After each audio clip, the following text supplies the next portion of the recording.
اور بگڑا ہوا ہے بھی بہت حد تک. سارے کرپٹ نہیں ہیں لیکن بہت سے کرپٹ بھی ہیں اور بہت سے ہڈ حرام بھی ہیں. سخت الفاظ ہیں لیکن میں یوز کر رہا ہوں.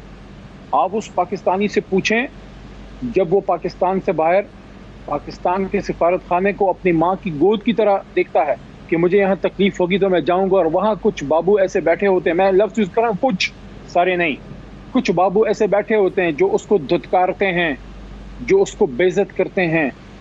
ہمارا ازلی جو ہے حریف ہے ہندوستان, یا اور جو ہمارے علاقے کے ملک ہیں, سری لنکا ہے, بنگلہ دیش ہے, ان کے اوورسیز مزدور کو کوئی اونچا نہیں دے سکتا کسی اور ملک میں, اس کو کوئی حد تک آمیز رویہ نہیں اختیار کر سکتا, اور اس کا کوئی حق نہیں مار سکتا.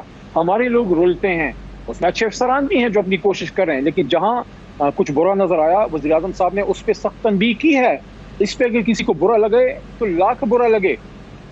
اہم ہمارے لیے کوئی بیوروکریٹ یا کوئی وزیر نہیں ہے, نہ کوئی حکومت ہے, اہم پاکستانی ہے. پاکستانی کی عزت اہم ہے, پاکستانی پاسپورٹ کی عزت اہم ہے. ہم نے جو بیوروکریسی انہیرٹ کی ہے, میرے کے اپنے کے فادر جو ہیں وہ بیوروکریٹ رہے ہیں, میرے چچا بیوروکریٹ رہے ہیں, دادا میرے سیاستدان تھے. تو اچھے برے لوگ ہوتے ہیں, میں نے دیکھا ہے نزدیک سے بیوروکریسی کو. اس میں ایسے بھی لوگ ہیں جو جہاد کر رہے ہیں, جو اپنی تنخواہ میں گزارا کریں. کچھ ایسے بھی ہیں جو پرکس اینڈ پریویلیجز کے لیے آتے ہیں, جو کسی کے بلو آئیڈ ہوتے ہیں, جن کا مقصد ہی اپنا جو ہے ٹیکا جمانا ہے. ان لوگوں کو اگر کوئی میسج اسٹرانگ کیا ہے تو دینا چاہیے. اگر یہ لوگ اپنا صحیح کام کرتے, پاکستان اس جگہ پہ اس نہج پہ نہ پہنچتا. صرف سیاستدان نے نہیں, میں سخت بات کر رہا ہوں, لیکن صرف سیاستدان نے نہیں, بیوروکریٹ نے بھی اس ملک کو تباہ کیا ہے. تو کوئی اس پہ ناراض نہ ہو. جو صحیح لوگ ہیں وہ ہمارے سر کا تاج ہیں. VIP should be the common Pakistani, the ordinary man, عام پاکستانی. جو بدقسمتی سے نظامی صاحب, چاہے اگر میں غلط کر رہا ہوں, بات کر رہا ہوں, آپ میرے بڑے بھائی ہیں, صحافی کے طور پہ نہیں, بڑے بھائی کے طور پہ آپ مجھے یہاں پہ ٹوک بھی سکتے ہیں کہ نہیں علی آپ غلط بات کر رہے ہو. لیکن میں سمجھتا ہوں نظامی صاحب کہ جو لائن ہمیں محمد علی جناح ڈرا کر کے چلے گئے, ہم نے عام پاکستانی کو عزت نہیں دی, ہم نے عزت دی بیوروکریٹ کو دی, جج کو دی, جرنیل کو دی, وزیر اعظم کو دی, MNA MP کو دی. کسی کو اگر نہیں دی عزت اس ملک میں, یا عام پاکستانی کو نہیں دی ہے, یا استاد کو عزت نہیں دی ہم نے اس ملک میں. جی ٹھیک ہے نظامی صاحب, اگر عمران خان صاحب کچھ سخت باتیں کرتے ہیں لوگوں کو بری لگتی ہے. خان صاحب یہ میں عرض کرنا چاہتا تھا کہ یہ دورہ سعودی عرب کے دوران بڑا اچھا دورہ رہا پرائم منسٹر کا. اس چیز کا کوئی مذاق بھی اڑ رہا ہے, کوئی اپوزیشن نکتہ چینی بھی کر رہی ہے کہ زکوٰۃ کے چاول آپ نے خان صاحب وصول کر کے لے آئے ساتھ. تو آیا یہ ایک خوددار کام کے شاہان شان تھا ایسا کرنا؟ نظامی صاحب اس پہ ہمارے چھوٹے بھائی مراد سعید صاحب منسٹر آن کمیونیکیشن بڑی وضاحت سے بات بھی کر چکے ہیں کہ وہ سعودی عرب کا کوئی اتنا ایشو نہیں تھا وہاں پہ وزیر اعظم صاحب کے جانے کا. یہاں پہ لوکل لیول پہ مراد صاحب کو بلایا گیا تھا, اور اس میں ان کا کوئی ایگریمنٹ ہوا کہ وہ جو فطرانے کی یا جو بھی ان کی طرف سے کوئی امداد ہے تو وہ ان پاکستانیوں کے لیے وہ یوز ہونی ہے جو غریب لوگ ہیں. اور ہمیشہ سے سعودی عرب سے آپ کو یاد ہوگا جب ہم بچے تھے قربانی کا گوشت آتا تھا, اب بھی آتا ہے. ہمارا بڑا بھائی ہے, برادر اسلامی ملک ہے, اور تمام امت مسلمہ ایک بدن کی طرح ہے. پاکستان کا کوئی غریب جو ہے وہ اتنا ہی ہمارا حصہ ہے بدن کا جتنا سعودی عرب کا ہے, اور اتنا ہی سعودی عرب کی عزت ہمیں پیاری ہے جتنا ان کو پیاری ہے. تو اگر وہ کوئی امداد کر رہے ہیں غریب پاکستانیوں کی تو یہ تو ایک اچھی بات ہے, اس میں کوئی اتنا برا منانے کی ضرورت نہیں ہے. اصل میں برا منانا اس چیز پہ چاہیے کہ یہ جو اشرافیہ ہے جو کوٹ ٹائی لگا کے, جو سج دھج کے, واسکٹ پہن کے, تیل شیل لگا کے, اچھا سا مزیدار ہو کے جب بیٹھتے ہیں وزیر اعظم اور وزیروں کی کرسی پہ, جب کرپشن کرتے ہیں, میں اپوزیشن کے دوستوں سے بسط احترام رمضان کا آخری عشرہ کا آخری دن ہے پوچھنا چاہتا ہوں, اس وقت آپ کو برا نہیں لگتا جب آپ کا لیڈر جو ہے اربوں روپے بار ڈکار جاتا ہے؟ اس وقت آپ کو برا نہیں لگتا جب آپ کی سو کالڈ بے نظیر بھٹو کی کوئی جانشین یا ان کی طرح کی کوئی لیڈر آپ بنانا چاہتی ہیں مسلم لیگ نون میں, جب وہ کہتی ہیں کہ پاکستان سے باہر تو کیا پاکستان کے اندر بھی میری کوئی پراپرٹی نہیں ہے, تو کیا پاکستان سے فرار ہوتے ہوئے پاکستانیوں سے جھوٹ بولنے والے اور پاکستان کا مال کھا کے پاکستان سے باہر منی لانڈر کرنے والے ایسے لوگوں پہ اور ایسی لیڈرشپ پہ ان لوگوں کو شرم نہیں آتی؟ شرم آتی ہے تو غریب کے شکم میں اگر کچھ نوالے جاتے ہیں, اگر کوئی غریب کو کوئی کھانا ملتا ہے اس پہ شرم آتی ہے, اس پہ شرم نہیں آتی. جب دنیا میں ہماری لیڈرشپ کا نام بدنام ہوتا ہے، جب وہ لوگ ہمیں کہتے ہیں کہ یہ کرپٹ وزیر اعظم ہے، اس وقت شرم نہیں آتی؟ جی ٹھیک، بہت شکریہ علی محمد خان صاحب، بہت شکریہ آپ کے وقت لیتے ہیں، اور بریک کے بعد کچھ ذکر کریں گے، جاننے کی کوشش کریں گے کہ عید کے بعد کیا ہو سکتا ہے. ہمارے ساتھ رہیے.